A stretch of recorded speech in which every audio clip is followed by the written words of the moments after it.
pessoal, bom dia, tudo bem com vocês? Que possamos então iniciar nossa semana na luz do Evangelho segundo o Espiritismo. Desculpe aí o lugar, desculpe se houver algum barulho, foi o único momento em que eu consegui gravar para não deixar, né, sem o vídeo na semana. Então, vai desculpando aí, tá bom? 7º vídeo hoje, do capítulo 14, Honra a teu pai e tua mãe. A ingratidão dos filhos e os laços de família, tá?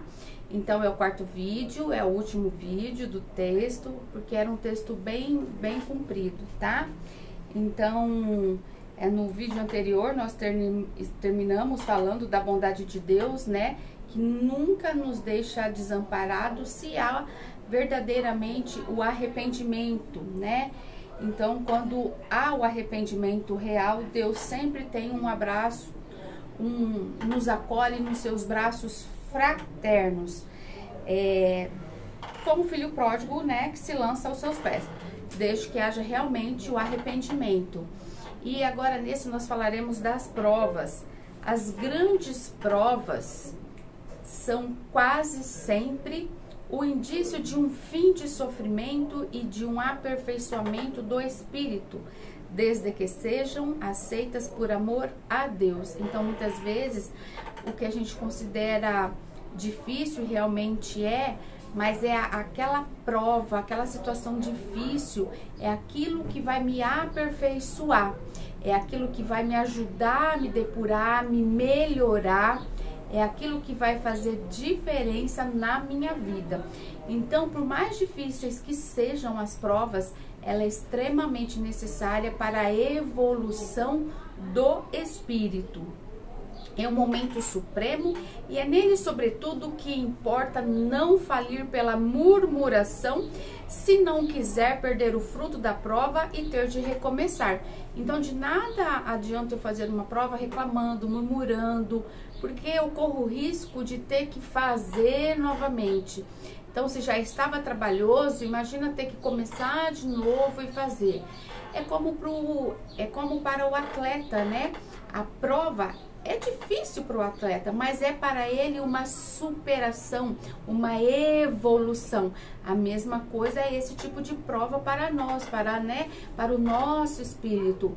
É difícil, é cansativo, é exaustivo, é dolorido, mas é para o nosso aperfeiçoamento, para o aperfeiçoamento do espírito. Então, ao invés de ficarmos nos queixando e tudo mais, que resignemos e agradecemos a Deus, porque Ele nos oferece uma ocasião de vencer, de nos melhorar e ainda nos dar o prêmio da vitória. De todas as provas, as mais penosas, as mais difíceis são as que afetam o coração, que envolvem os sentimentos, as emoções.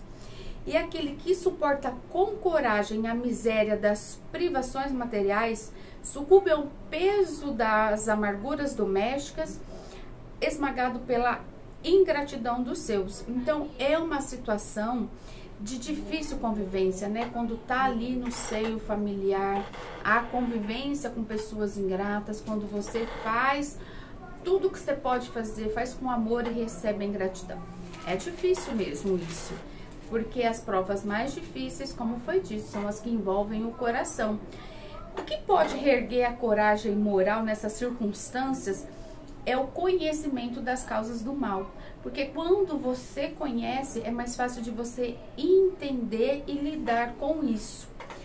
Com a certeza de que se há longas dilacerações, não há desesperos eternos. Porque Deus não pode querer que a sua criatura sofra para sempre. Não é isso que Deus quer para a sua criatura. Ele não nos criou para sofrer eternamente. O que há de mais consolador, de mais encorajador do que esse pensamento de que depende de si mesmo, dos seus próprios esforços, absorver o sofrimento, abreviar o sofrimento, destruindo em si as causas do mal. Então, eu não posso me alongar aqui, Mas quando eu me olhei no espelho, porque até então as causas do mal, os nossos sofrimentos, a gente sempre passa por uma outra pessoa, né? E então é porque o outro, é porque o outro. Quando você entende, olha no espelho, entende que aquilo tudo para melhorar só depende de você, só depende de você melhorar, é difícil você olhar no espelho e olhar aqui e encarar que o problema depende de você. É difícil. Só que quando você entende, é o que fala aqui, é o que há de mais consolador, de encorajador, porque eu vou olhar no espelho e vou saber que para eu melhorar só vai depender de mim. Então está nas minhas mãos, está no meu controle, está ao meu alcance eu melhorar essa situação toda. Então só depende de mim. Então só depende de mim, dos meus próprios esforços, abreviar o sofrimento. Então é difícil, porque você tem que encarar, né, engolir o orgulho muitas vezes e aceitar que é você, só depende de você. Mas por um outro lado que eu enxergo é libertador. Você olhar e saber que está ao seu alcance, que depende de você. Isso, depois desse primeiro passo, de passar por cima do orgulho e tudo mais, é libertador. Traz uma sensação de liberdade que tipo, só depende de mim. E isso é maravilhoso. Experimentem. Mas para isso é necessário não reter o olhar na terra e não ver apenas uma existência. Aí a gente está falando dessa situação toda, familiar e tudo mais, de toda essa circunstância que a gente tem trazido nos vídeos anteriores, tá? Então, por isso a importância de você assistir os outros, tá?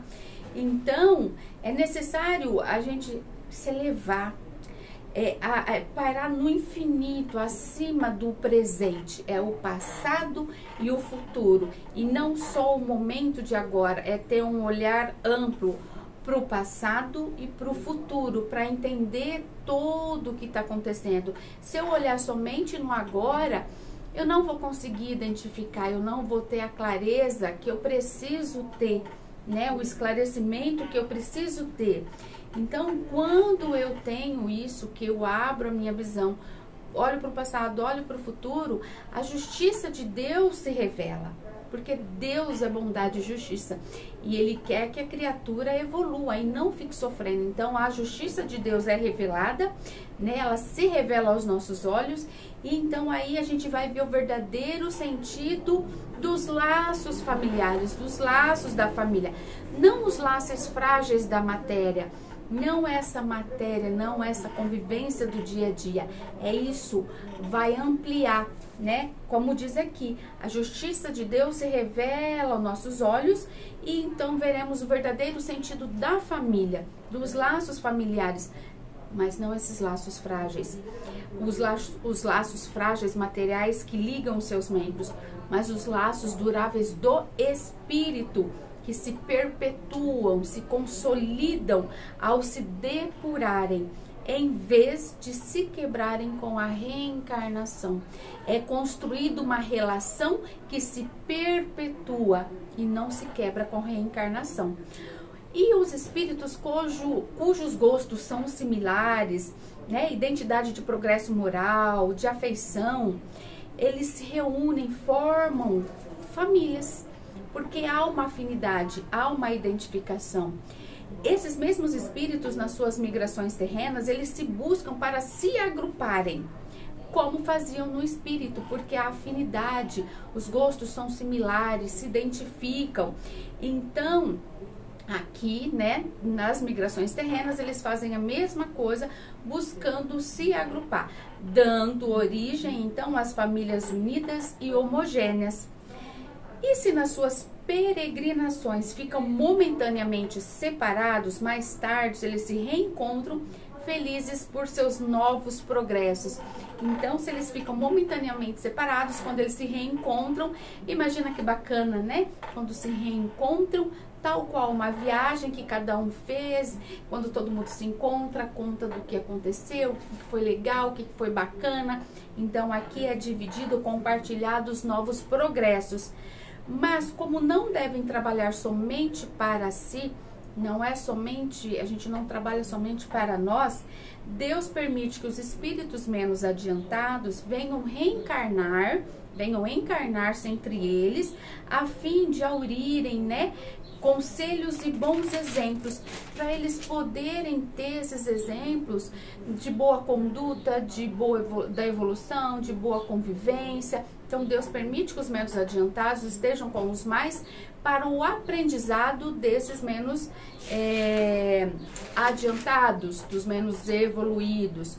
Então, eles se juntam, né? Deus permite isso para o progresso, né, dos menos adiantados. E esses menos adiantados, por vezes, no meio em que estão, eles causam, sim, perturbações. Isso é fato. Mas é lá que está a prova. É lá que se encontra a tarefa. Então, a gente está ali, tem um espírito junto com a gente, um ser que causa perturbação, que é difícil, que dá trabalho, é uma prova. É uma prova para os mais adiantados, no caso, né? O que eu preciso aprender? O que eu preciso fortalecer? É a paciência? É a compaixão? É o entendimento? Sei lá, tem tantas coisas, né? Então, eles causam sim perturbação, mas é lá que está a prova, a tarefa. Então, que possamos receber esses irmãos, né? Se é que a gente não é um deles, né? Que a gente possa recebê-los como irmãos, ajudando-os. E mais tarde, no mundo dos espíritos, a família se felicitará por haver salvo do naufrágio os que, por sua vez, poderão salvar os outros. Então, é isso. Então, a gente recebe, né, no seio familiar, esses menos adiantados vêm no seio familiar com os mais adiantados que servem de prova, né, onde eles são salvos e depois de serem salvos, têm a oportunidade de salvar outros mais. Você vê? É sempre um trabalho, né, um elo, é um trabalho em conjunto, em comunhão. Então, finalizamos. Assistam os 4 para ter um entendimento melhor, para ter um sentido maior, porque aí vai ficar mais fácil. E é um texto muito bom, principalmente nos dias de hoje. Eu sempre falo isso, né? Porque tudo é muito atual. Pais e filhos e tudo mais.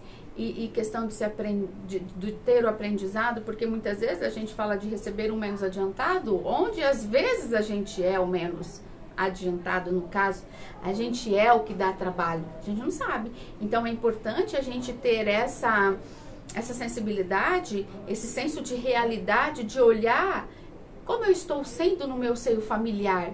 Eu estou ajudando ou estou dando trabalho? Entende como é importante a reflexão e a análise? Tá bom? Então, hashtag fica a dica, dá uma analisada aí.